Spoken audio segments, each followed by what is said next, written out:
How to change payment method on Roblox. Hello guys, it's me Atticus here back with another tutorial video. In today's video, I'll teach you guys how you can change payment method on Roblox. So let's get started. First, open up your Roblox. After your Roblox opens up, on the bottom right, you will see more option. Tap on it. And after you do so, just scroll down and you will be able to see a lot of options.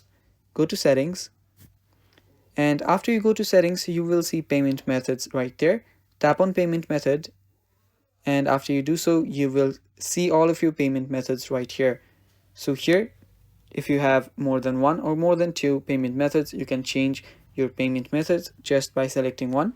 And yeah, that is basically it guys. That is how you can change your payment method on Roblox. Thanks for watching. That is all for the video. Don't forget to hit the like button and don't forget to comment. Also, just subscribe if you have not subscribed yet, and stay tuned for more upcoming tutorial videos.